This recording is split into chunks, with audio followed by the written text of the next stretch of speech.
put up on that altar. And if it happens on the ship, it's getting put up on that altar. Wanna think about it. A whole lot of us would have been a lot better off. If we would have been in a better position to get in the beginning of the better, you can set it out. Don't nobody wanna take the lead against the scenes. Everybody wanna be the boss with a better coach. You can get a better practice playing the team and never take a loss. Gotta see king to be a king, but we need in this fellowship. Gotta fill up the altar, the order our steps so we can deliver this fellowship. You get the key to who you supposed to be. Better than who you know. Without destination, we know invitation. Gotta keep going. Say fellowship, what we cruising on. Can't win right, cause you lose wrong. This order to the deliverance, so don't choose wrong. Man, this fellowship, you to the deliverance, but don't listen on. In this podcast, it's up to the deliverance, got your fishing on. Just switch it on. Realize with no leadership, there's no progress. Same time that I realize that we don't listen to kids talk less. See, the enemy knows if he cuts the head, then the rest of the body is lost. In the hood, they be speaking on boss love, but they don't understand what it costs. Telling your walk so nobody can trip when they follow you. Turn the other cheek when they bother you. How to turn it down when they start with you. How to keep it cool like they father you. Radiate the word, penetrate the verbs, so actions make up when you walk with you. Speak up to the one, look up to the sun, to the words, to whoever you talk to, enemy stalking you, be intentional. Yeah, we get the keys to the door for somebody who been. Yeah, you get the deed to the storm after you get through. You gotta go through to get to the light, the end, you gotta get you know how to do it. That's your first no life to do. I ain't gonna take care of whatever you ain't gonna. Well, welcome to the Fellowship. I'm your host, Austin. It's my co-host over there, Rob. What up? And these are my special guests, Matt and Antoine. They're going to tell us more about themselves in just a moment, but we're so happy that you tuned in. Now, this podcast was created to be a safe place for men. This will be collectively, the men will collectively be referred to from this point on as the fellas. All right. So on this fellowship, we will be real, we will be raw, but yet we will be righteous. And we're going to talk through and ponder on subjects and matters that resonate with men and enlighten the women. Now, fellas, when the conversation ends, be assured, because of our God-given assignment, whatever happens on the ship gets put on the altar. All aboard? All aboard. Let's get after it. So what's up, gentlemen? How feeling? Yeah. Good. Just happy to be here. Yes, sir. Excited, man. It's gonna be good. It's gonna be good. It's that inaugural edition. So it's pretty exciting, nerve-wracking at the same time. Exactly. I'm happy to be among the first. Yes, sir. The first of the fellas. There you go. So we're gonna learn some more about our guest here today. The name of the episode today is "Who's Your Daddy?" Mm-hmm. Got a spin on this thing. Yeah. So, it's different ways and different situations where we've known our fathers. So we're going to talk about absent dads, present dads, mean dads, dads who were harsh. Like, who's your daddy? You get to answer the question. Yeah. We're going to get that question answered from you guys. You get to answer it for yourselves listening in. But who's your daddy? Was he mean? Was he harsh? Was he complicated? Yeah. Was he a nice guy? Was he a role model? Or was he a booger bear? Right? A booger bear. A booger bear. He could have been using that one. Was he present but absent? I know, right? Because there's that too. Yeah. Exactly. 100%. So that's what we're going to talk about. So who's your daddy? But first, we're going to get to know a little bit more about Anton and Matt. I'm going to ask you guys a couple questions. It's like popcorn testimony in church. Right? Oh, man. It's a short answer. Man. Okay. 1 to 3 words. Okay. All right. So let me see. I'm going to have Matt go first. All right, Matt. How long you been married? On the spot. Yeah. Now that is crazy. Yeah. 9 years. Yeah. I do know. Yeah. You It was just the pressure. hear all them words. I say 1 to 3 words. He comes out on the spot. Pressure, pressure, man. 9 years. Where'd you grow up, Matt? Fort Pierce, Florida. Fort Pierce. Okay. How long you been in Georgia? 8 years. All right, cool. So we're gonna find out some of your favorites here, or your preferences. It depends on how you wanna spin it. So, what's your favorite sport? I would choose basketball. Okay, all right. That's right. Favorite That's player? You said good. You talk good. Who's the GOAT? Talk Who's to the me. GOAT? Either who's the GOAT or That's who's your been favorite determined a lot player. right here. That way you can avoid Who's controversy. the GOAT? if you I'm need going to. with MJ. Going with MJ. All Yeah, right. most Voting. friendships was about to be made and broken right there. The fellas don't have to agree with everything. You know what I'm saying? Exactly. I have a bit of a different opinion. Yeah. I ain't gonna go through that because I don't want to lose people when I just got them. I ain't trying to do that. Yeah, Michael Jordan's my favorite too. Yeah.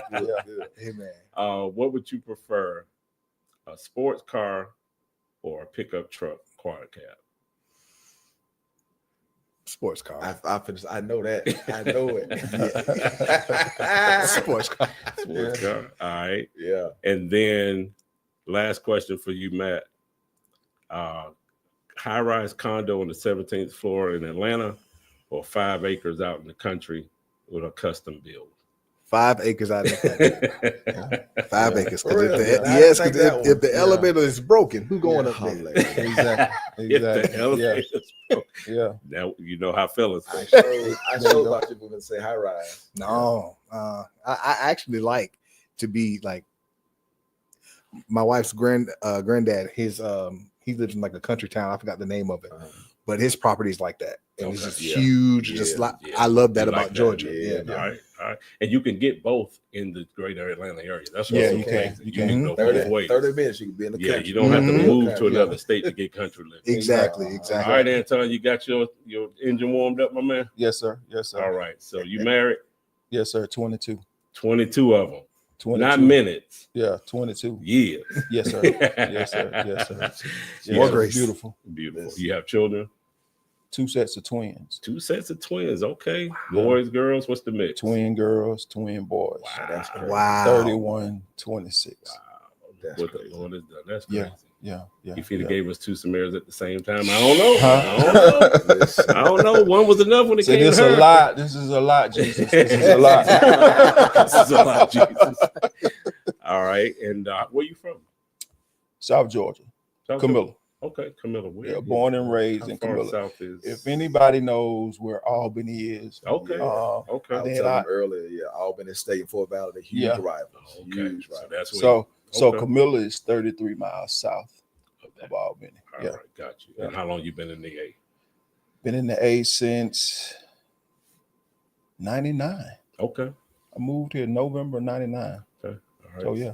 So we're gonna go and take you to your favorites then. Yeah. Mhm. High rise on the 17th floor in Atlanta, or 5 acres out in the country somewhere with a 5 custom build. 5 acres. No question. You Custom gave it away build. when you said Yeah. wherever they said it. Down Come on, south. man. 5 acres. That's an easy question. Yes, sir. All right, so we're going quad cab crew Quad cab over the Sports car. Sports car. all day, twice All on day Sunday. long. All right. All right. Yeah, but Favorite sport Basketball. I would say basketball. and favorite MJ. player. Or, MJ, there we hands go. down. All right. He is the GOAT. I know Small what I man. meant to ask both of you. So when it comes to football, would you rather see a 75-yard reception touchdown or a pick six go for 99 yards? Pick six. Pick six. Right. no, I'm on the winning side. Throw the bomb. I'm TD. Yeah. I don't want no pick six. Yeah. You want to be the guy catching the Yes, reception? sir. Yes, 75 sir. Pick yards? six. Yeah. Okay, that's what's up. See, y'all probably Dion fans. Y'all like You know what I'm saying? Yeah, Yeah, see, exactly. yeah. I like Rice. Yeah, right. With the Rice. Jared. Yeah. Throw it to yeah. right. I can get with that too. Yeah. Well, I appreciate the ice. We just use that as icebreaker so people can get to know you guys, the Yeah. fellas. You know, that's what we're about on here, is just being real, raw, and righteous. So that was some of the real right now. So we're getting ready to get a little bit, turn a corner here, Okay. so we can get into our subject matter. So I'll ask, each of you already know you're going to have your own segment. So Mhm. Yes. we're going to start with you, Anton. Did you have a relationship with your father? I did. Okay. Tell us a little bit about your relationship with your dad. Stern.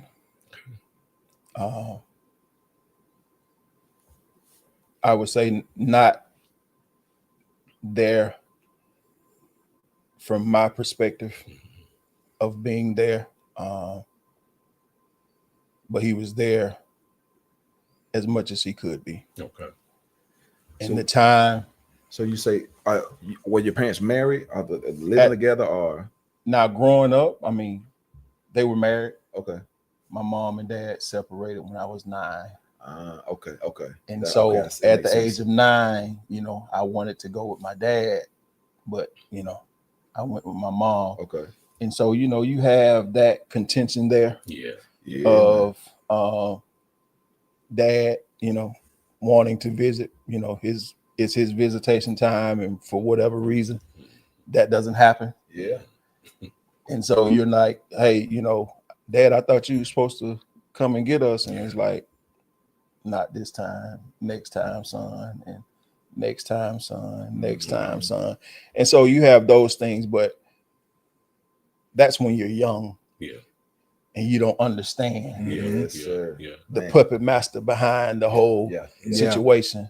Yeah. And I'll just say it That's that good. way. Yeah, yeah, no, There's a puppet master Yeah. 100%. behind that situation. Yeah.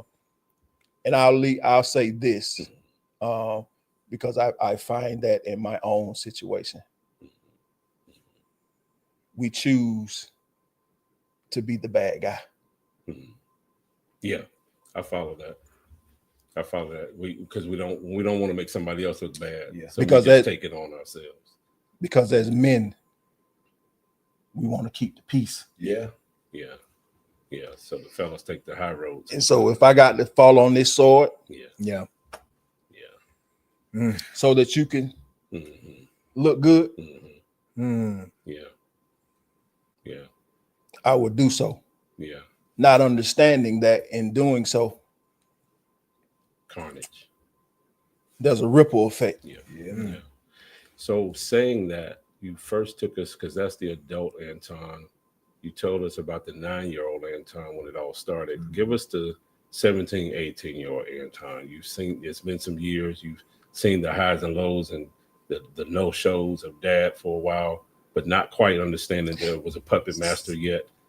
Take us to that, Anton. So so around 16, 17, just being transparent, Yeah. my mom and I got into it, Okay. and my mom put me out. Mhm.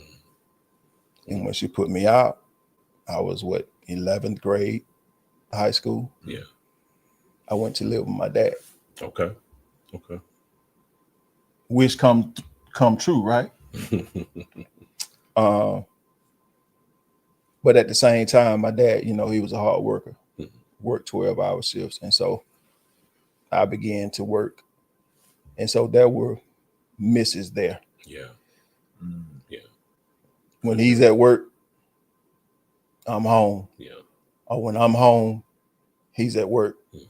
And so there was never really conversations Mhm. Okay. at that time. And so, it was a lot. Yeah. There was, resentment there. Mhm. There was hurt there. But as I grew, I learned, I came to understand. Right. Now, was your dad, because you had resentment, of course, but Yeah. what was he showing? I don't want to lead your answer, but what was he showing with that? Because at that point, his hope had been deferred too. Yeah. I mean, he trying to be present. Okay.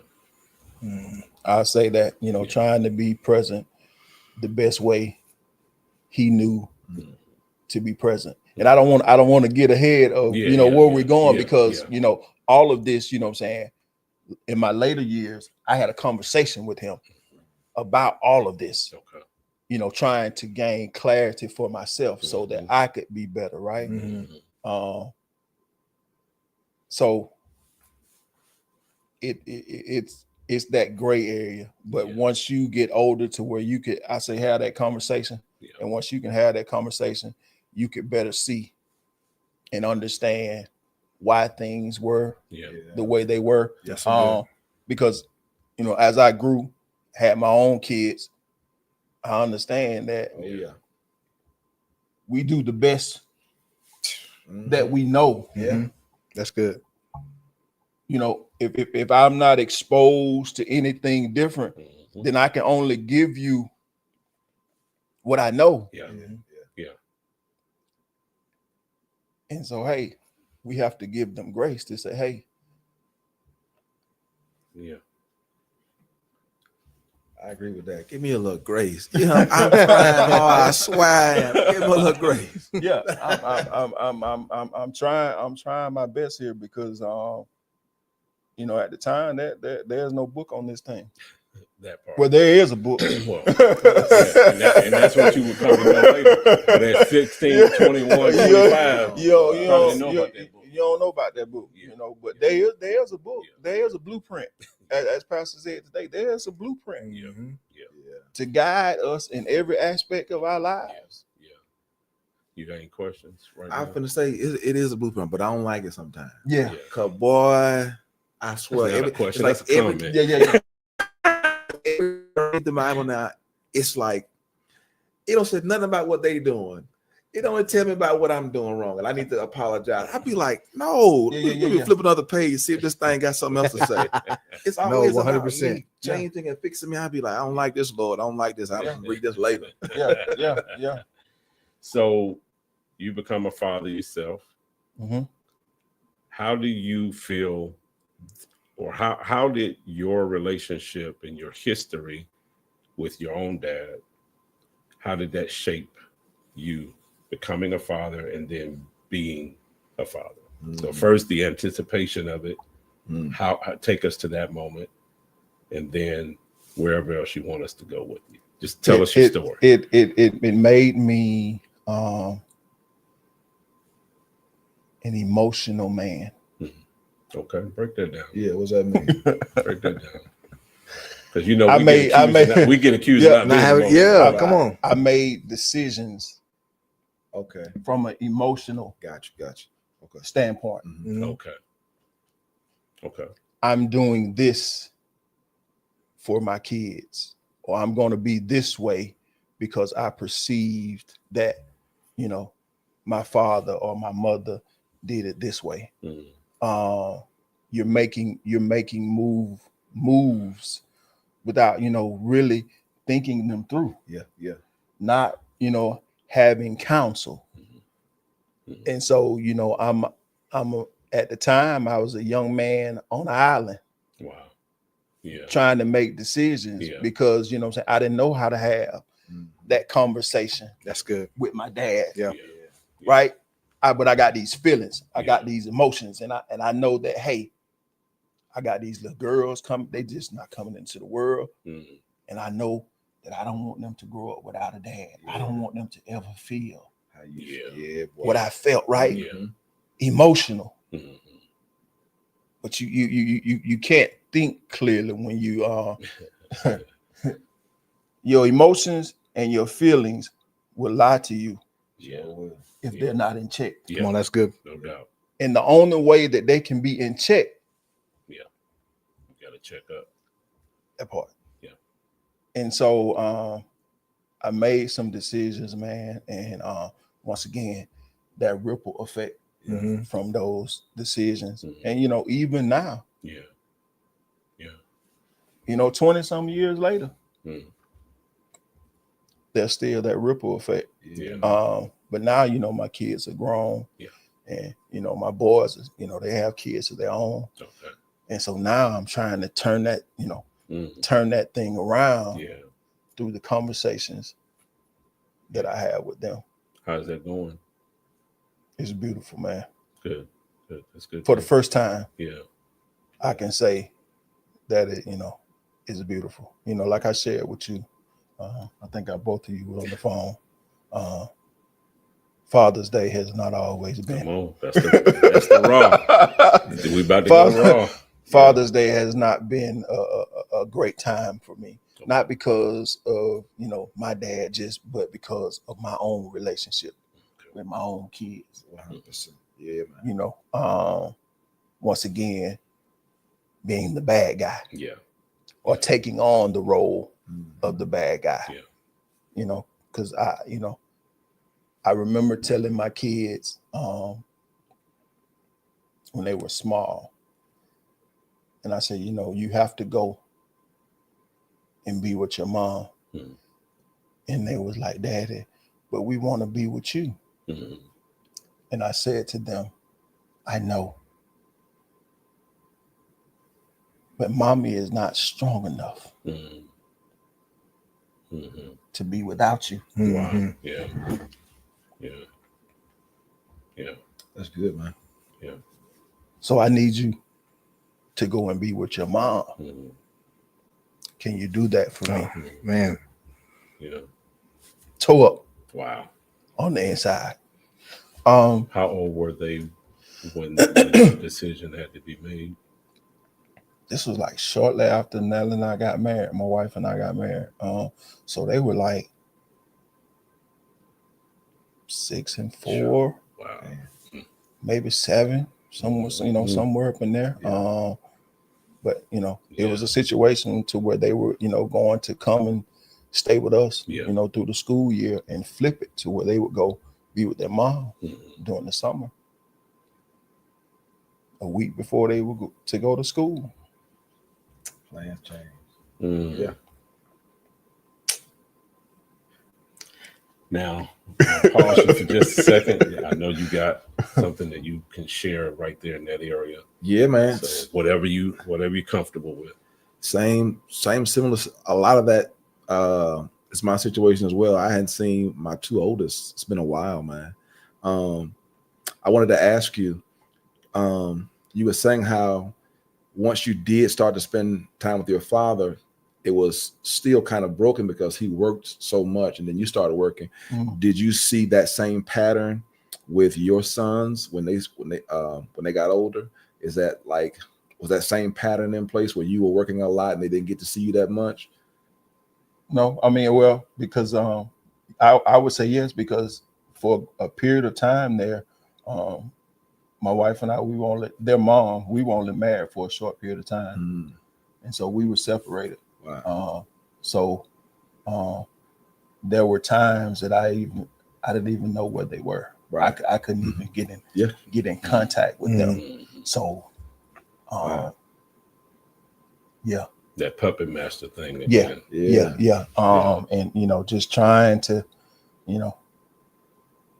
find out where they were. Yeah. To no avail. Wow. So how do you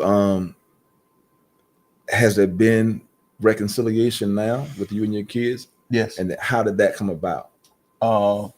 Just from that growth of me wanting to, I didn't want to necessarily touch it, while they were younger. I wanted them to get, come into their own. Yeah. Okay. Yeah. To where they can make their own decisions. Yeah. And have their own thoughts. And, individually and collectively, I sat down with each one of them. For a period of time, one of my daughters was actually living with us, and just say, hey, is there anything that you feel that you want to say? You can say anything, but be respectful of how you say it. Yeah. But any issues, let's talk about it. Okay. And man, that opened up a door. And so I just went down the line. And there was this one particular time, when we had them all, and they were of age. And so we sat down and had the conversation. And, that got the ball rolling. Beautiful. So like I say, it's a beautiful thing now. Yeah. But going through it though, boy. Yeah. Today was a good Father's Day, man. It has been a good Father's Day. Yeah. I literally was talking to a guy earlier today about this same thing. He was just like, man, my baby mama tripping, won't let me see the kids. I'm doing all the stuff I'm supposed to do. I'm paying my child support. I'm going to the, visitation stuff. And at every time that he's supposed to get them, his kids, something come up. She stopped answering the phone. Just something, just all that kind of silly stuff. And he just like, man, I'm angry. He's like, I'm glad. He said, it's probably best that I don't see him because I feel like I might do something crazy. And I'm just like, man, so many guys be going through it, man. Yes. Be going through it. And it's amazing, man, that you say that, because once again, I made the decision. I'm graduating high school. kids are pregnant. I mean, she's pregnant with the girls, Mm. and I make the decision. Hey, I'm going into the military. I know that the military is going to send me as far away from my family as possible.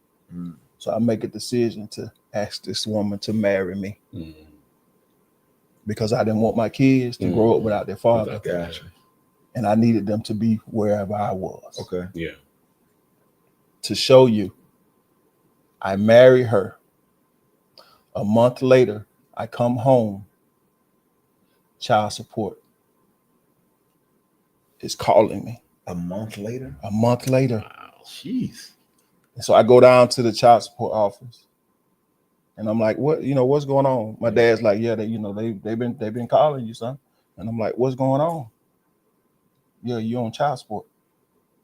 I'm on child support. What do you mean I'm on child support? We're married. Oh, Mr. Jackson, I'm sorry. But once again, small time. We were married and I was paying child support. Wow. See, that's that kind of stuff right there, boy. Boy, that ain't trust this you. That ain't right. That ain't right, Lord. That Trust ain't this right. you. That ain't right. My heart tightened up. I'm like, my wife watching this. You better not But those are things. I don't know. If my kids ever see this, but hey, Kind of stuff they'll never know. they'll never know. You have to just kind of bite your tongue and be like, I'm sorry. You have to learn that. You have to learn this stuff when you get older. I'm sorry. Yeah. Because we shield them from a lot of stuff. Yeah, Exactly. man. No, that's good. We shield them. We want to keep the peace. Well, not only that, as the word says, love your wives as Christ loved the church. Mm. And Yeah. we know how much Christ covers us. Mhm. Exactly. Yes, So man. we are covered even Yes. when we're uncomfortable. And Yeah. it uncovers us. Yeah. Yeah. He was uncovered to cover us. Yes. So That's we're good. constantly uncovering ourselves Yeah. so that we can cover others. That's good. It Yeah. don't make it easy, but Sure done. that's the Yeah. assignment. Yeah.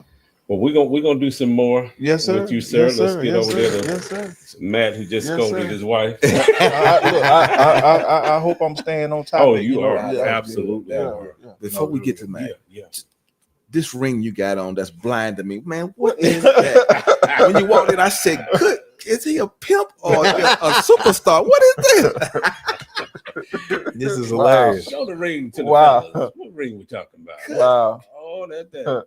Is that a class ring? No, You man. gotta hold that up. I don't hold the camera's right over Good there, sir. Can God you, almighty. can you help us out? Can you tell us? See, a little bit about your I ring? wanted to, kind of keep this under wraps, but since you asked, Change Church, right? Uh-huh. Pastor Darius Daniels. For Father's Day, every man, if he identified as a father, Mhm. he said that you're legendary, Mhm. and I have a gift for you. Oh wow! No, That's he didn't good. give y'all no rings. Wow! So we have a hat, a suede black hat that it says legendary, Uh-huh. and this ring. I didn't even know the ring was in the box. It was in a box. Uh-huh. I saw the hat, and we're walking out of the sanctuary, headed back to our car, and I'm dapping up a brother in the parking lot. And he says, no, he says to me, he sees my box. He said, man, that's awesome. He said, but it's the ring though for me. Uh-huh. I said, the ring? "Oh wow!" He said, you don't. He said, oh man, I done spoiled it for you, man. And so I get to the car and I Yeah. open the box and I lift up. I just saw the hat. I lift up the hat and there's Oh, a wow. box with this ring in it that says Change, Legendary, World Changer, Anchored 2025. Well, I identify as a father. Can I get me one? Let me get me one. You understand? Listen, you got to come to Change Church, There man. you go, gotta there you come go. to Change Church. Okay, I had to throw that in there. Yeah. Yeah, it's dope. All right, Matt, it's on you now. Did you have a relationship with your dad, sir? Who's your daddy? That's hilarious. So no, I would say no, Okay. not initially. Okay. Yeah. All right. Well, tell us your story. Yeah. So I'm the oldest of my mother's children. Mm. My father had her first 2 children are his. And so growing up, I think sporadically I would see him come around. Only reason I knew because he had I feel like at one point he had so there would be times where we would, let me say it this way, at each place that we moved to, I remember him popping up at least once. Okay. You know what I'm saying? Up until a certain age. But I would have these quick little memories where I would see him. We wouldn't necessarily go and spend time with him or anything like that. But it was a lot of on and off like that. So I would say no. I still remember him giving me beer for the first time. But that was like that's a child. You got this, man, I promise I was like 6. I probably was like 6. So sneak, yeah. Yeah, sneak. That's like what's that movie, Menace to Society? Exactly. So my dad was in the streets. I would say he was in the streets. So he's done some of everything. He done robbed somebody. He done popped somebody. He done, you know what I'm saying? Tell it all, man. Tell it all. You know what I'm saying? He done it all, you know? Yeah. And so with that, I think there was some jail time in there a little bit. But also my dad got a lot of kids. So like I said, I'm the oldest of my mom. My mom has 3. Okay. My dad has,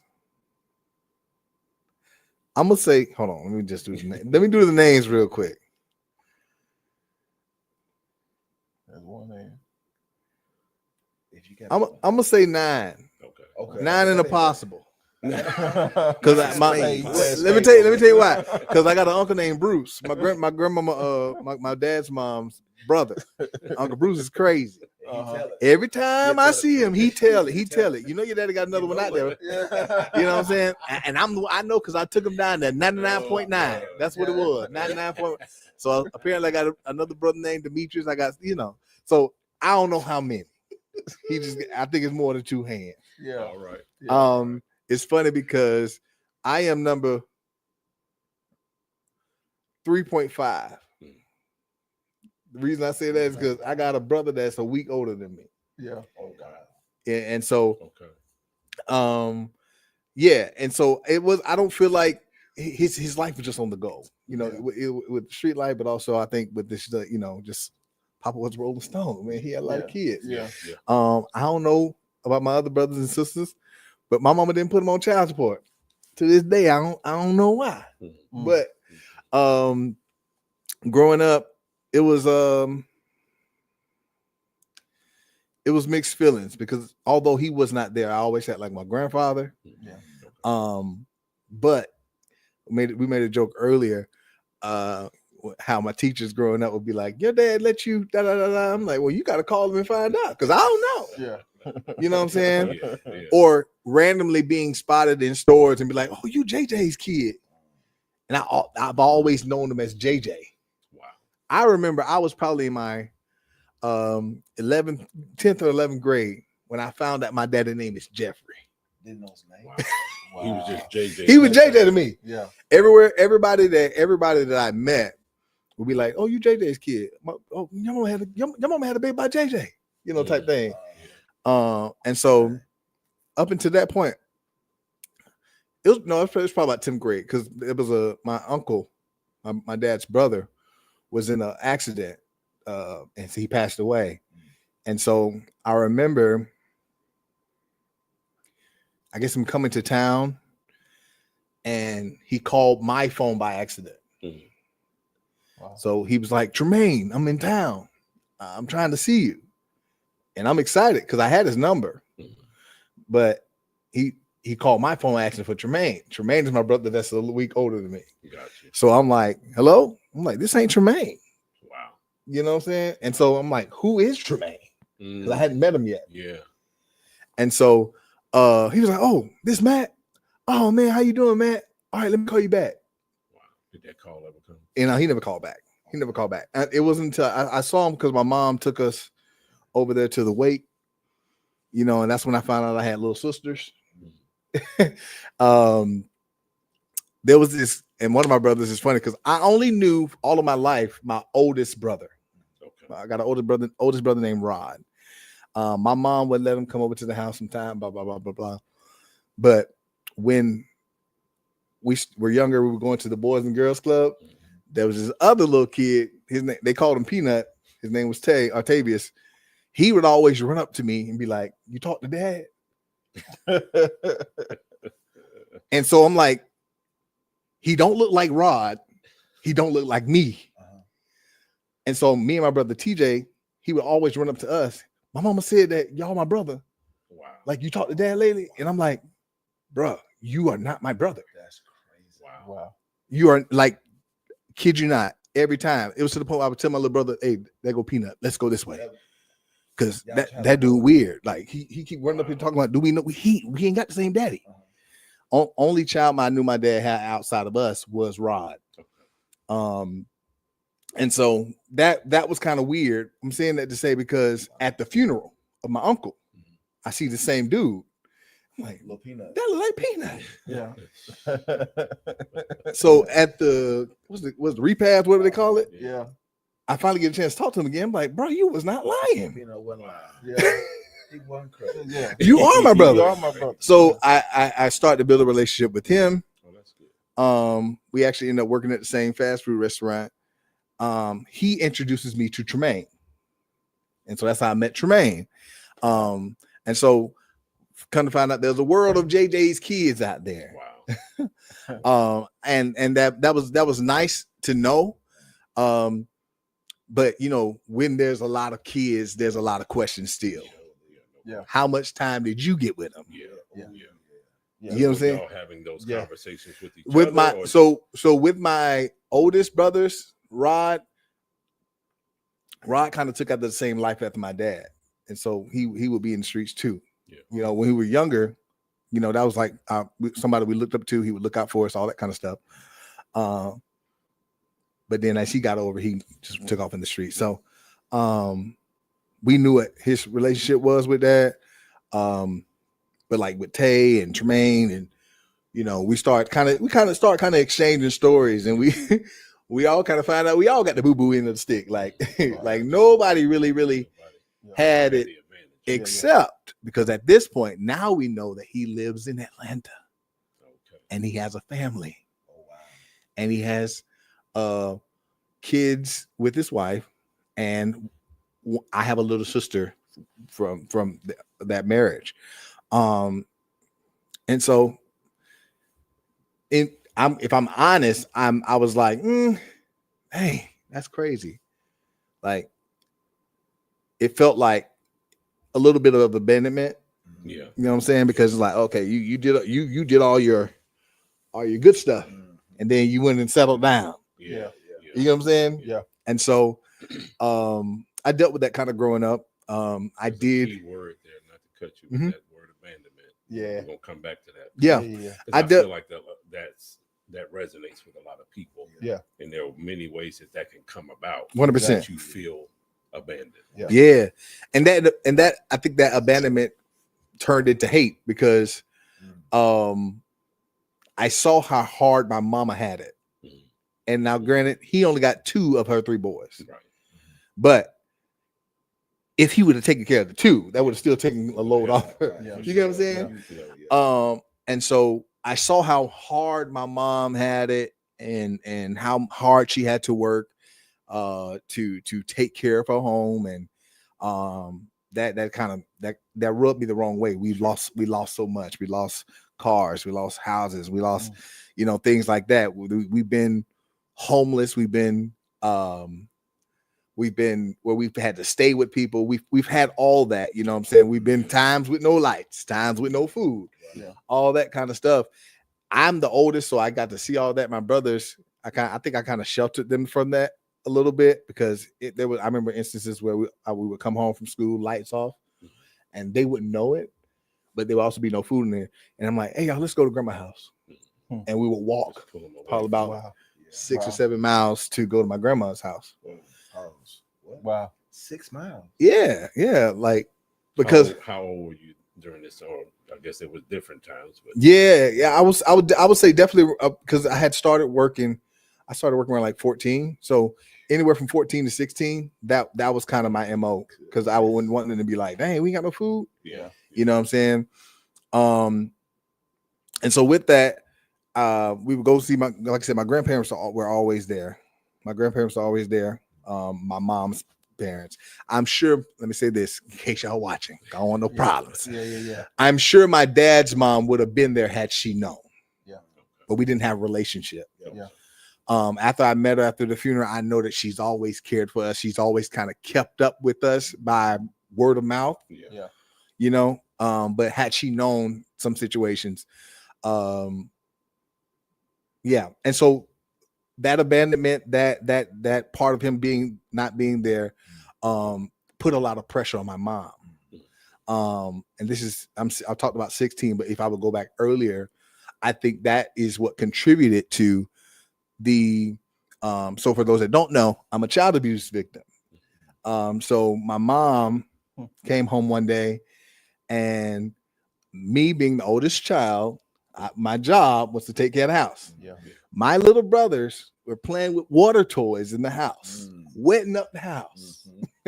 And so as the big brother, I'm like, hey, you ain't gonna get me killed. Right. Put these, up. And so my little brother that has the same father as me, TJ, he felt a little froggy that day.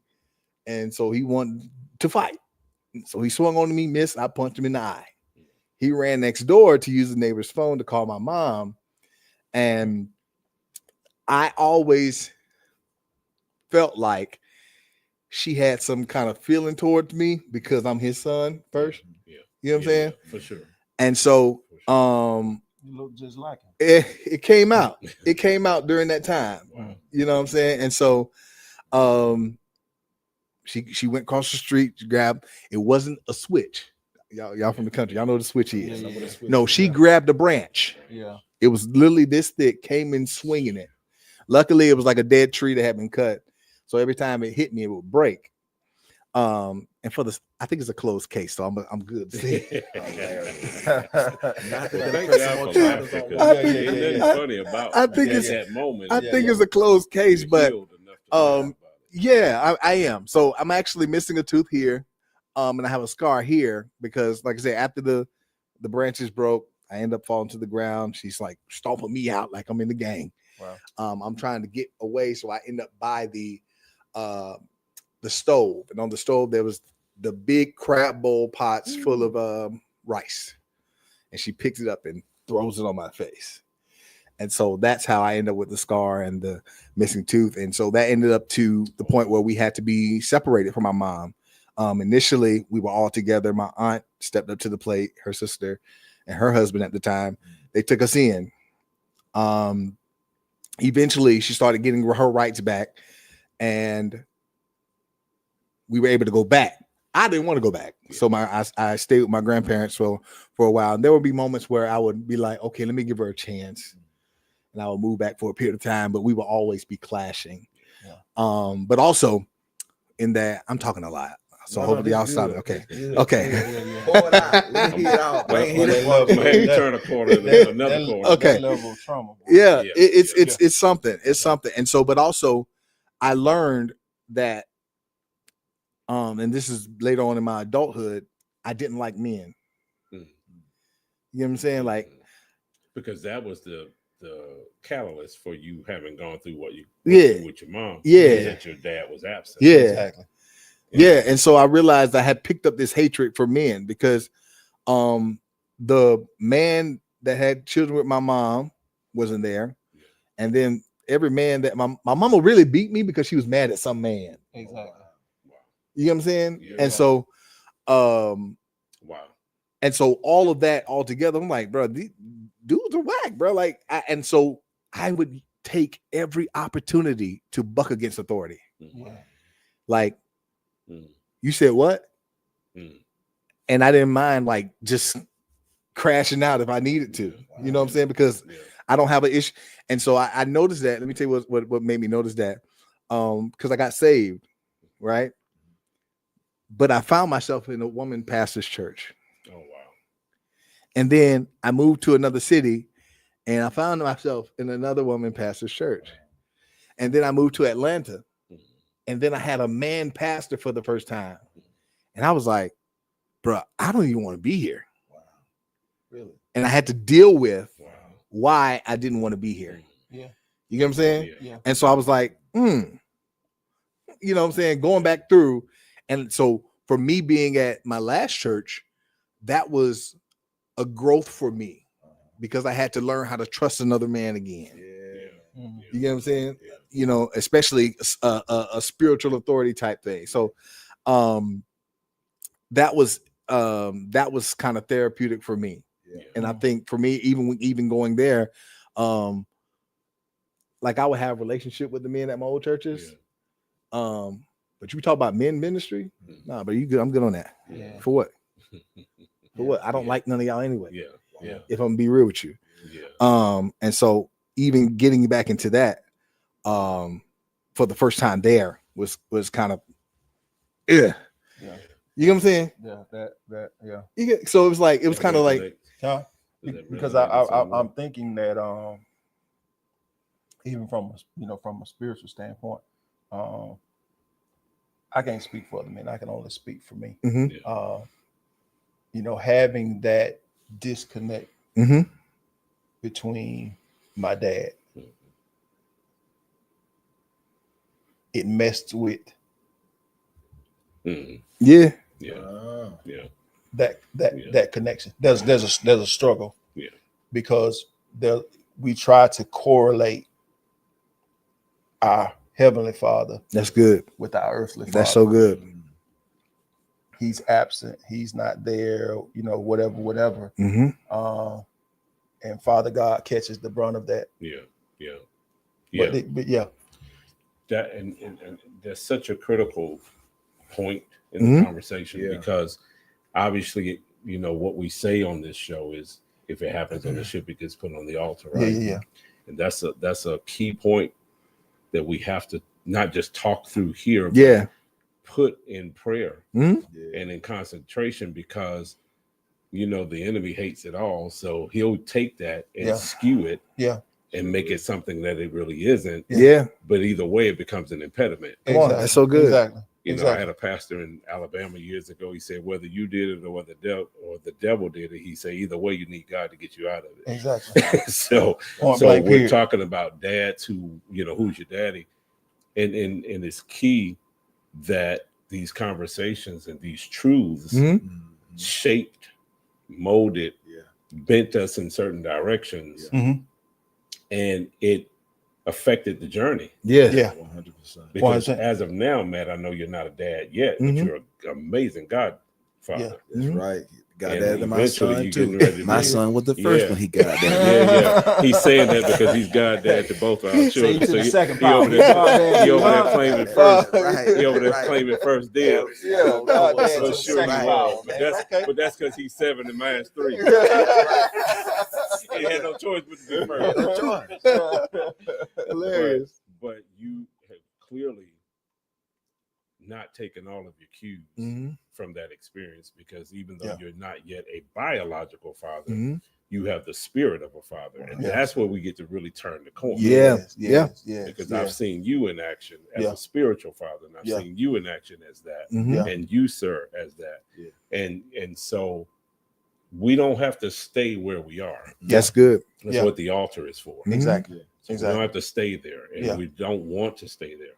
But these truths help shape us, and so we're not going to run from it. 100%. But we got to make sure that we don't stay stuck in that. What was that word you? That abandonment. That abandonment. That place of antagonizing, and that where the puppet masters. No. We gotta know what to do with that. So that doesn't overtake us. That's good. No, really good. So how's your relationship with your dad now? It's good. During well, let me say it this way. It's good on my end. Okay. It's good on my end. I think my dad still deals with a little trauma or guilt from his own life. He's and he I've said this to his face. So it's like you don't happen to. So for instance, let me back up. During college, my friend had lived up here in Atlanta, and so one Christmas break we came up here. to spend time with his family because I didn't want to go home. So I remembered that my dad lived here. So I reached out, hey, let's spend some time together. And so we hung out, had an amazing time. You know, I got to hear some of his side and, you know, where he was and all that kind of stuff. So that's how I have that perspective. And to a certain degree, that's when I received that apology. Okay. Fast forward to when we actually moved here, my wife and I, when we first moved down, my brother TJ came up, and I felt like it was a great opportunity for us both to have that experience. So I reached out to my dad and said, hey, TJ's in town. Can we go to dinner or something? And so we go to dinner. This time we get to have the whole conversation about life without you and what it was like. Oh, wow. Yeah. He never knew that I was like abused or anything like that. Matter of fact, when I told him, he was like, what? Your mom? Your mom is the sweetest person I ever met in my life. I said, that was before you. Right. Yeah. That was before you. Right. Yeah. You get what I'm saying? After you don't know what that deal did to her. Yeah. Yeah. Because I've heard many people say she was the sweetest person ever, and she still is a sweet person. Yeah, for sure. But anybody under pressure like that, Yeah. you know what I'm saying? And so I had You used the word earlier, trauma. Trauma. Yeah. That she was traumatized. exactly. Yeah. And it has triggers to it. And so Blame, transference. Exactly. And so literally I had the opportunity to tell him to his face, like, hey, I mean, like, and because he also got angry. He got angry when I told him that we got separated. My mom did this, did that. And he tried to get angry about her, like doing that. And I had to correct him because I'm like, say what you want to say, but no, you don't have the right to do that. Yeah. Because she did the best she could. Exactly. With 3 boys. Yeah. You know what I'm saying? No help from either of the fathers. Yeah. You get what I'm saying? And so like I understand that you this is a little upsetting hearing this for the first time, but as far as all those extra feelings, you got to shut them down because maybe if you would have been there. Yeah. Oh, facts. You know what I'm saying? And so I was able to have that conversation with him.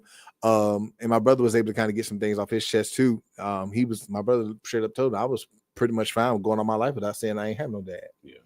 You know, and things like that. And so we got a lot of apology. And then years after that, every time we do meet him, he still feels like he has to apologize. Yeah. And so I've kind of made up in my mind that's not on me. Yeah. You know what I'm saying? That's something that he has to work through. Yeah. I constantly let him know that that's not something I expect of him. Yeah. When we got licensed at Embassy, he started coming to the church a few times before then, but then he was there for my ordination. Beautiful day. All my family was together. It was nice to see my mom there, and my dad there. We went to dinner, all that kind of stuff. It wasn't even probably like 2 weeks later. I got this long message, like it was somewhere on the lines of, you know, I understand if you're ashamed of me, and like, you know, just like he had let me down. And I'm like, whoa, what are you talking about? I am the happiest I've ever been when concerning my dad. Yeah. You know what I'm saying? So I'm like, where are you getting this from? Puppet Master, right? Yeah. You know what I'm saying? And so where are you getting this from? There's voices like telling you this, and I'm telling you, we are good. Yeah. You know, I've tried several times while we've been up here to set up Father's Day events. I tried one year. I tried to take my brother and my dad out at the same time. Everything was good. We had the plan probably like an hour before we were supposed to go. Hey man, I'm sorry, I gotta take a rain check. And did another opportunity. It wasn't Father's Day, but I'm like, let's just get together. Or maybe I can just come over there. Yeah. I've been in Atlanta 8 years. I have not seen my dad's house. Oh wow. You know what I'm saying? Wow. Yeah. And I don't know. I'm not gonna put anything out there like that, but I'm just saying I've never seen my dad's house. But I'm clear in my heart that I don't have any bad feelings about it. So like I said, we had that opportunity to kind of reconcile, have that conversation, get everything off our chest. And like I said, I'm on my end. You're in. On my end, I'm And good. that's all you can speak about. Exactly. Yeah, On my like end. the word says, as much as possible. Yeah. Live peaceably. Yeah, with all 100%. people. Exactly. It's what's possible. Yeah, Exactly. exactly. If he's not Mhm. coming his side, but again, it's about guilt, remorse. Yeah. He's feeling that, not Yeah. sure what to do with that. Exactly. Anything else you want to share? I just stand on that, bro. Just continue to reach out to him. As it relates to my dad, fast forward, as I grew, as I became, understanding different things. I remember the conversation. I think I was like 22, 23. Mm-hmm. And I said, in my growing up, I never heard you say, I love you. Mm-hmm. I'm 23 now. Mm-hmm. You're 23 right now? No, I'm saying I was 23. Come on, man. I'm 49. 23. And I said, I never heard you say, I love you. Mm-hmm. And his response to me was, I do. Oh. I mean, what I do for you. Mm-hmm. I said, but I never verbally heard you say those Come words. on, that's good. Yeah. I said, even right now, as we're having this conversation, right. you didn't say those words. And so he began to explain to me that, growing up, He probably never got that. he never got that That's because of the era. Yeah. Mm-hmm. Okay. That when a black man was seen loving on his family, Yeah. sooner or later he's gonna be missing. Oh wow. Context. And so trauma, right? We going to go trauma, and so he was like, we never, it's what I do for you. Okay. But after we had that conversation, and that conversation led to many other conversations, to this day, he's saying it. Yeah. Oh, that's beautiful. Before I can even get it off. His relationship with the Lord has skyrocketed, since all of that. It's just, coming to understand good, bad, ugly, or indifferent. Yeah. They're still our parents. Yeah. Yeah. They did the best they could with what they had. Facts. We're the ones getting the different understanding, the different knowledge. That's good. And so we have to give them grace. We have to extend grace to them. Yeah. But at the same time, we have to go back. I had to go back, and I probably will never hear these words come out of their mouths. But I apologize for being a disrespectful or disobedient son. Wow. Because I needed that for me. I'm glad you said that, because we know that there are going to be people who hear this that don't know nothing about grace. Yeah. They don't know nothing about church. Yeah. They don't have to. Yeah. We just so happen to be Christian men, but Absolutely. it's not a Christian podcast. It's a podcast for fellas. Yeah. But I want each of you, just real quick, including you, Rob, to kind of give a word of help or direction for those fellas listening in who don't know about grace. They don't know about forgiveness. They hadn't done the work. Yeah. They don't know the work is that they still mad. Yeah. They still mad. No matter who their daddy was or is, they still mad about something. Yeah. How do we help them? That's what we're here for. Yeah, we gotta forgive.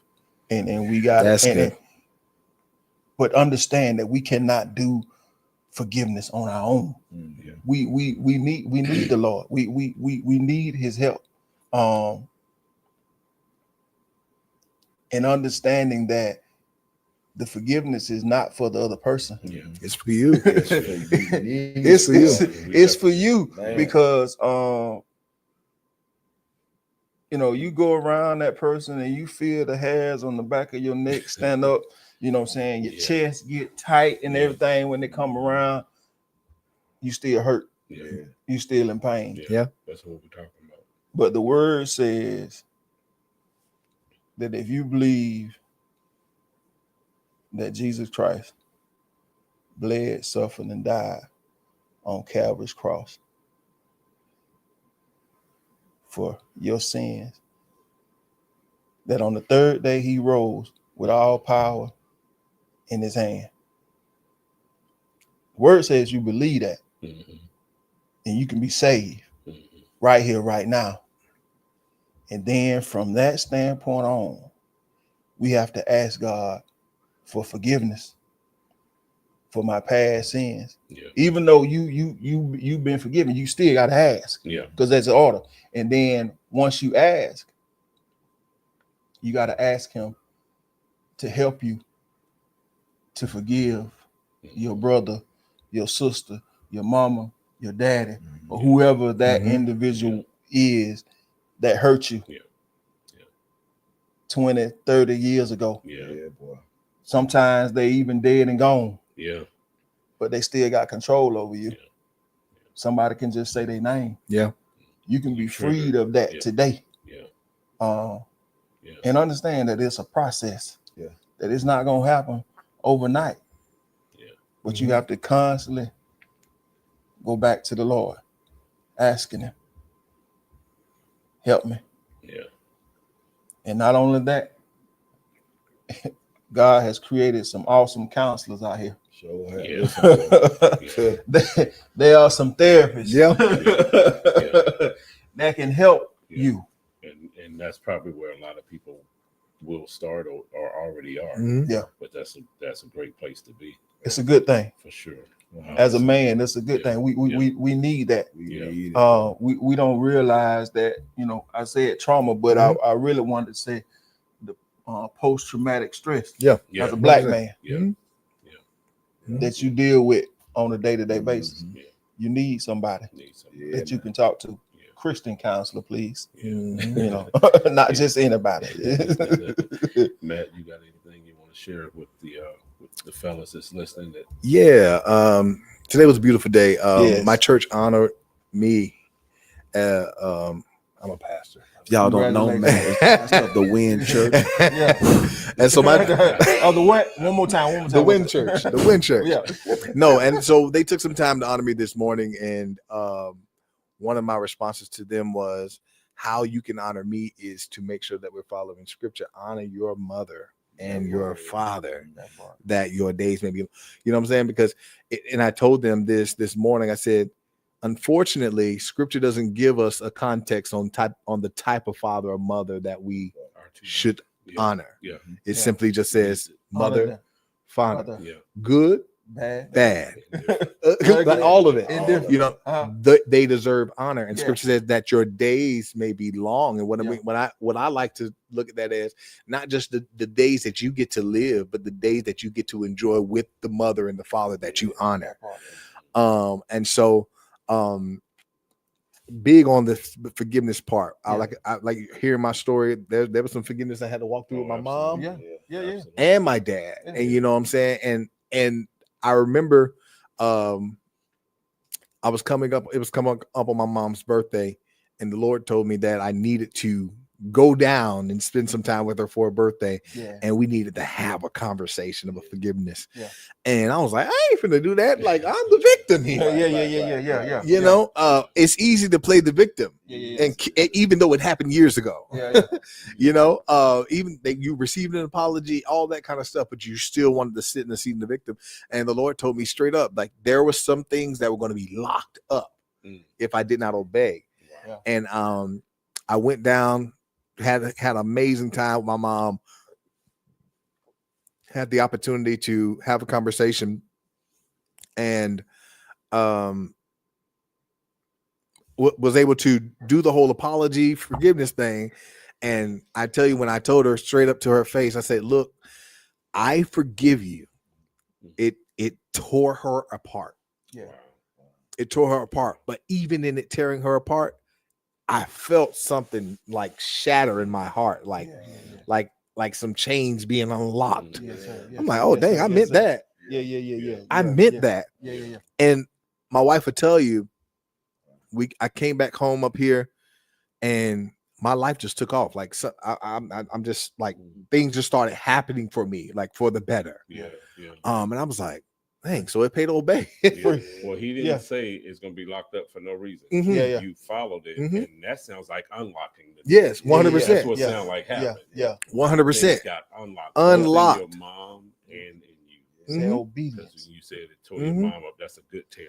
That Mhm. was a Yeah. good, that was Yeah, a yeah. good tore your mom up, Yeah. right? Yeah. It freed her. Yeah, Yeah. freed her. And it freed you, and you was able to move in some different directions. For the last 6 years, we probably had the best relationship we've ever had my entire life. See. That's See. fantastic. My entire life. See. That's beautiful. You know what I'm saying? Yeah. When my mom calls, I don't have a problem answering. Yeah. When my mom called, be like, I need this, I don't have a problem giving. Yeah. Before it was like, Oh my God. she's calling me. You know what I'm saying? There are times my mom would just call and she just sit on the phone. Before, I wouldn't do that at all. I was just like, what does she have to say? Wow. You know, but I cherish the amount of time. Like it's funny because it'll be like times where people be talking trash about my mama, and I'll be joining in. I'm like, you right, but she ain't. But now Don't do that. Don't do that. I done almost fell out with some people I really, really, really love Yeah. because they mouth done moved the wrong way Well, concerning that's my 'cause mom. they still holding her. That's it. Exactly. Yeah. Where she Yeah. was. Exactly. What she was, right? Yeah. And this also that speaks to the power of sonship. Mhm. And by sonship, I mean both the daughter and the son Mhm. of Yeah. our parents. Yeah. Yeah. Because we're going to see them differently, Mm-hmm. irregardless of others. Yeah. Yeah. And so, real quick, Rob, talk to us. Man, I'm just, bro. Y'all really just blessed me, man. Y'all listen, two different perspectives, but so much wisdom from both of y'all's story, man. I just appreciate it because I grew up with my mom and dad. Yeah. You know, so just hearing y'all's experience, I didn't have that. Mm-hmm. You know, Right. my dad was home, my mom was home.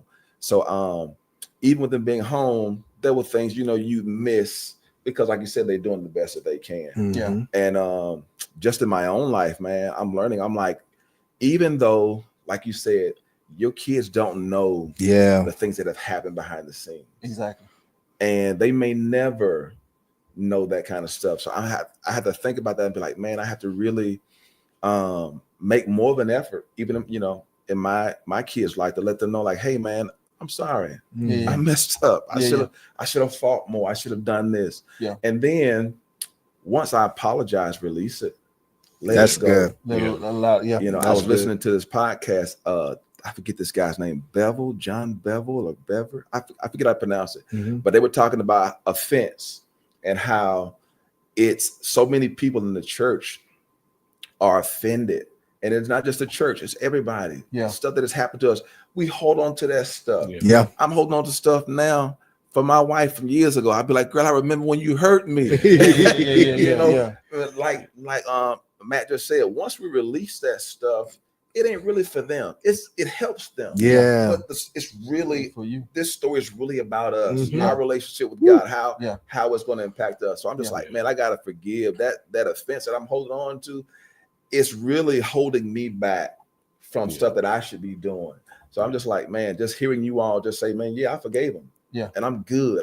I'm great. You know, Yeah. I'm like, I need to do that. Let Yeah. me call these folk. Girl, I'm sorry. Let me Because mean it. you're referring to your older kids. Yeah, my older kids, Tell us a little bit about that.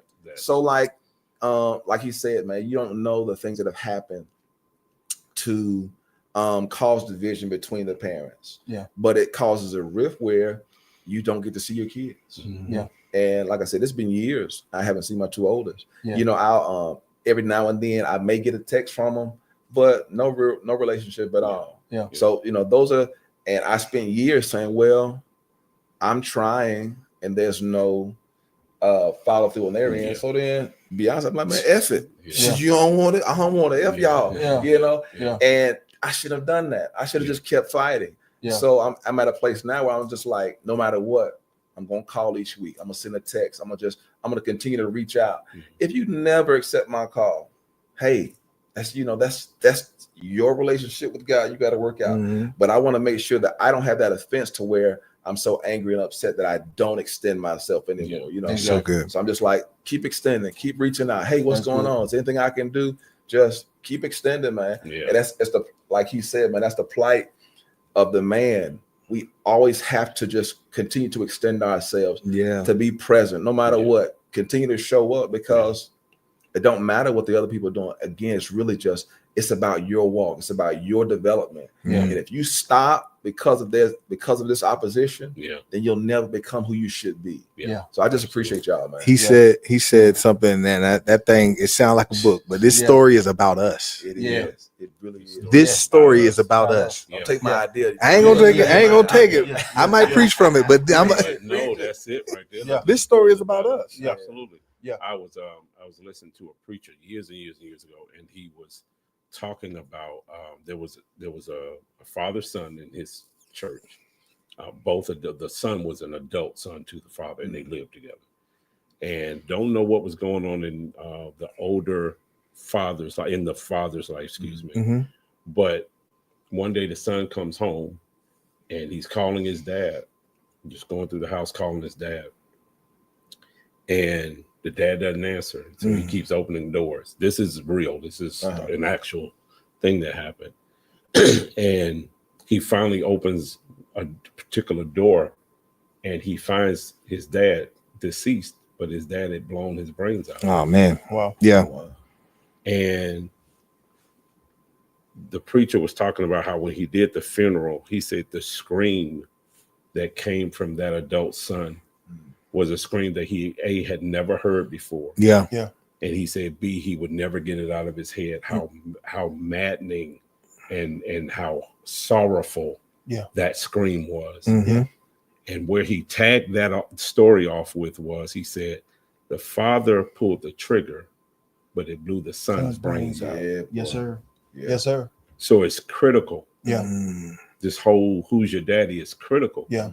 Because the decisions that we make, and then the decisions that get impacted by decisions that they made, it can be either cyclical, or incremental, passed down, messed up, forgiven. On one side, we're good. On the other side, don't know how to forgive, or don't know how to accept forgiveness. There's so many parts to this.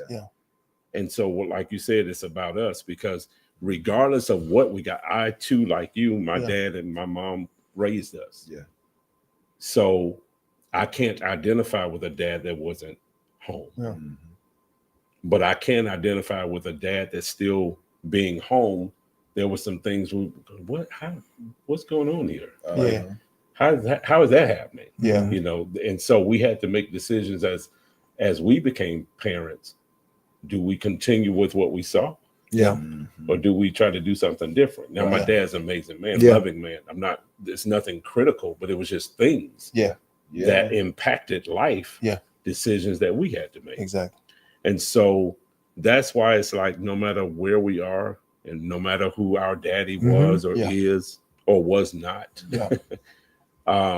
because the story is about us, we have to find a place to where we can pull the story up, right? We can redefine it.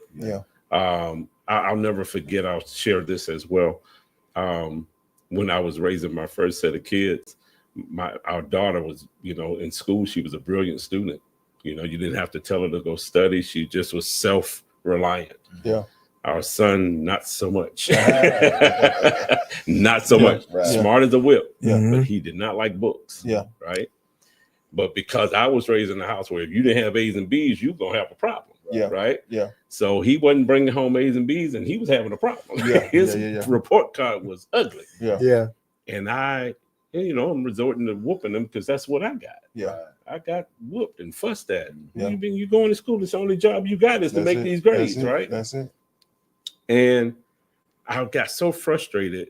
Our pastor at that time was a principal of a school. So I was like, you know what? I need to talk to the principal. Surely he might be able to tell me something. So I told him what was what. And he said, what's the best grade on your son's report card? I said a C-. The rest were D's and F's. He said, well, start with the best grade on the report card. Celebrate that. I said, you want me to celebrate a 71? Right. He's like, yeah. Start with that, because right now that's his best. Yeah. May not be the best he can do. Yeah. But it's his best right now. Right. Exactly. Start with that. Don't start with the F. Yeah. Work your way down to that. Mhm. Yeah. But build him up. Yeah. He said, and whatever you do, don't spank him, because that's just it's gonna be counteracted. That's so good. And so I did that. And the kid didn't graduate valedictorian. Our daughter did. Yeah. But this boy started making B pluses and B minuses and C pluses and A minuses. Yeah. Because what we intake and what we do with that information matters. So whoever your daddy was, whoever he is, I just encourage you, we encourage you to get in where you fit in, forgive, build yourself up, make the phone call, send the text. Exactly. Even if it may be like with Anton, it's your children that you're struggling with. You may be the dad that's doing all you can, but the children aren't responding. We want to encourage you in that. No, and I just piggybacking, just a little. I don't know if you were trying to close it. I'm sorry. No, that's all right. I'm gonna tell you, we're gonna get to a hard close. But no, literally, that affirmation, the affirmation of a father, like, it goes a long way. I told you about my relationship with my father. I still remember the day, even though our relationship wasn't the best, he sent me a message. I was trying to find it, scroll to see if I can find it on my messenger, but he sent me a message and he said to me that, of course, I'm so proud of you. But there was this one sentence. He had a long message, but he said, you are the best part of me. And I threw my phone at my wife. Like, I said, this man just tried to wipe me out. Like to hear that. Yeah. You know what I'm saying? Because especially from a place where you're like, oh, you weren't there. I don't know who you really are. The full measure of who you are. But to hear that from him saying I'm so proud of what you become. You're walking in this. You look like you do it so effortlessly. Wow. It's like you, and then he wrapped up, you are the best part of me. Yeah. And that thing literally just sat with me. And that's why I say I can never be like, I got bad feelings toward him. You know what I'm saying? Because I even in my adulthood, I felt like I've regained my father. Now, would I love it that we had a more closer relationship? Absolutely. Yeah, of course. Absolutely. My life is really, really busy right now. Really, really busy right now. But I would love to put you in there. But just from hearing statements like that, seeing him on the day of my ordination, things like that, those were like priceless moments that literally overshadowed the 18, 20 plus years of where I felt the opposite. Yeah.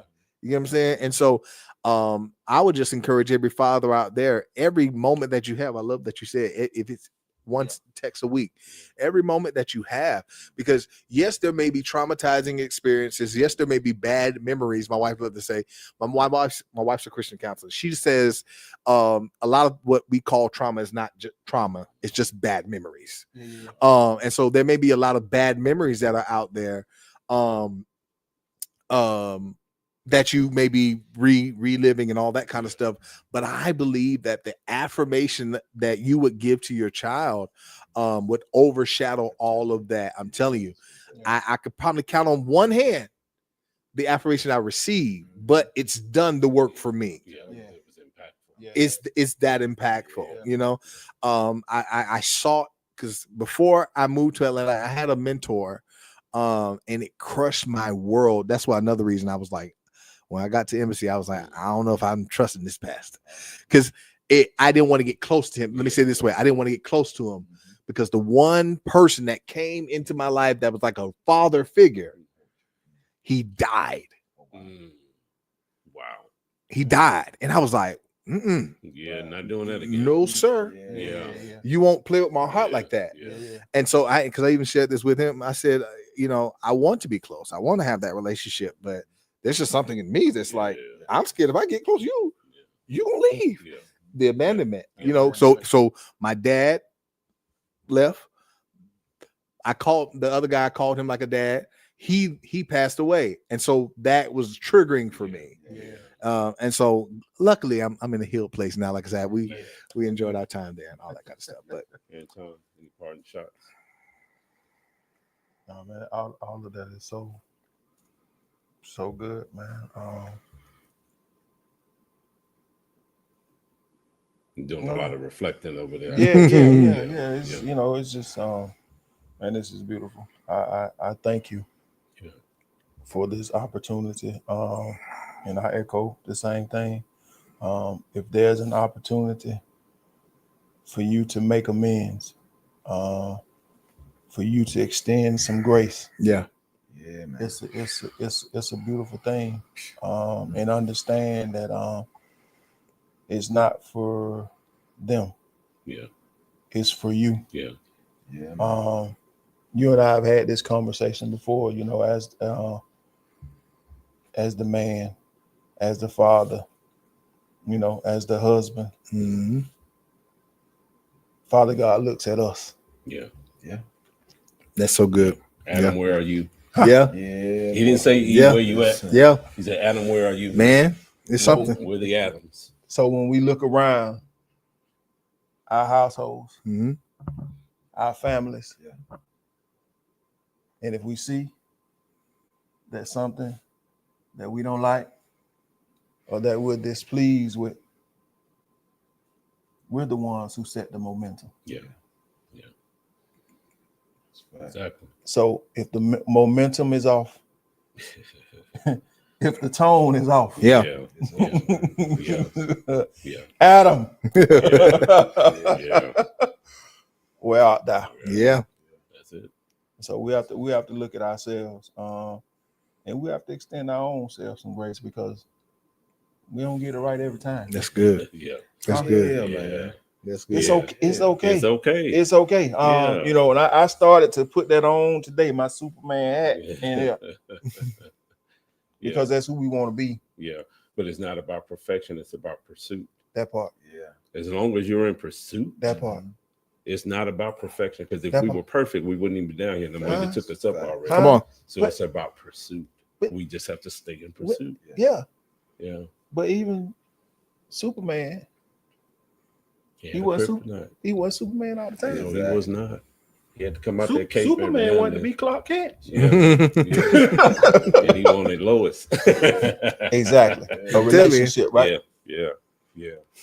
Rob, any parting shots, my brother? I would say something that I learned recently.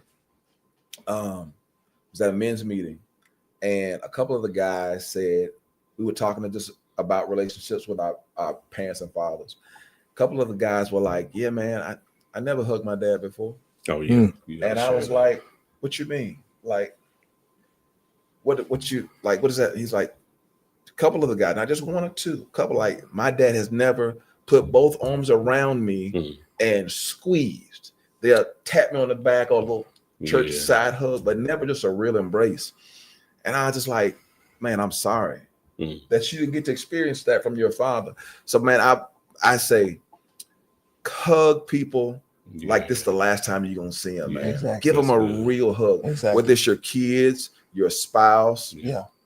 especially your parents. Yeah. Hug them for. Yeah. I mean, like give them, because like he said, they didn't come from an era where people hugged a lot. Yeah. They didn't. Yeah. They didn't show a lot of public affection. Out of fear. Yeah. Yeah. So I do. So I'm just like, man, hug these people, hug their neck, tell them you love them, and tell them you appreciate them. It's so important, man. Yeah. I'm telling you, hug the people you love. Yeah. Yeah. I love that. That's good. Yeah.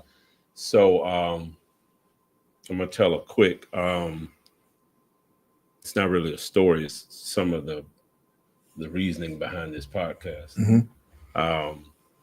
It's designed for the fellas, but it's also to help give a voice to people who have been the victimizer. So often, as we heard today, some of the things that have happened where people have been the victim, and rarely do we get the perspective of the ones who have done the victimizing.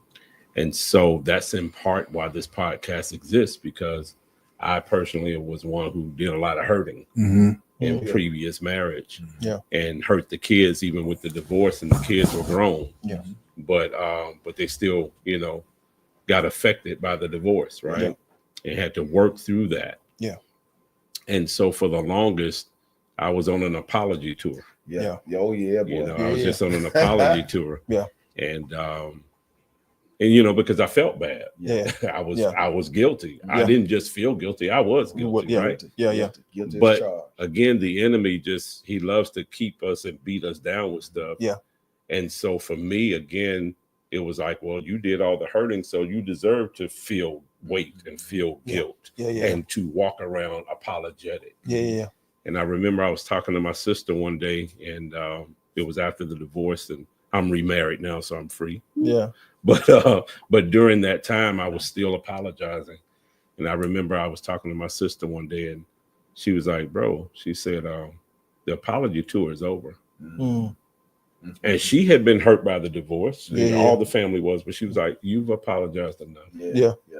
She was like, the apology tour is over. Let that be your last apology. Amen. And so God began to build me up from that point. Yeah. Because I literally stopped apologizing on the spot. Yeah. You know, Beautiful. we still have to have accountability for things, of course. But at some point, you got to let that go. Yeah. So for those of you out there who, you know, maybe you've torn up some ground yourself like I did. Yeah. This place is still for you. Yeah. It's a safe place. It's a fellowship. That's what we're here for. Yeah. And so the apology tour is over. Maybe you need to start one. If you hadn't apologized to anybody, yours isn't over. Yours needs to start. Yeah. But if you, get going. But either way, you can build yourself back up. And so I just want to appreciate our guest today. You've been sailing with the fellowship. So we hope you've been refreshed, restored, and revived. Fellas, let us know that you joined the ship by liking, sharing, and subscribing to our YouTube channel, our Facebook page, and our Instagram, whatever, Instagram page, Facebook groups.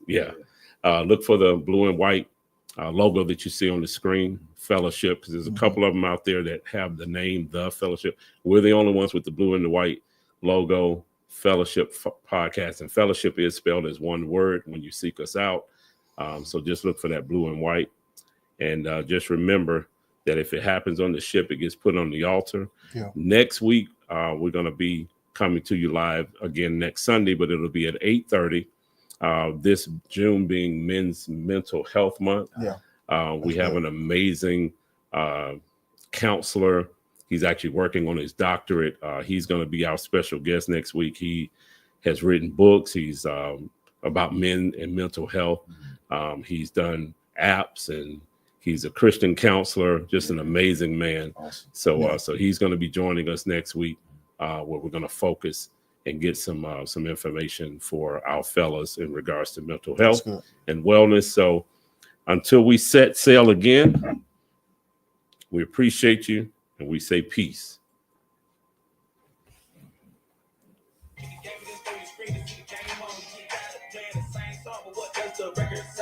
This is Corey, you can find a better way to play. That's what the tech guys hit. King to be a king, I only needed this fellowship. Gotta fill up the altar, the order I step, so we can deliver this fellowship. We key to who you supposed to be, better than who you know. Without destination, we making be patient, guided.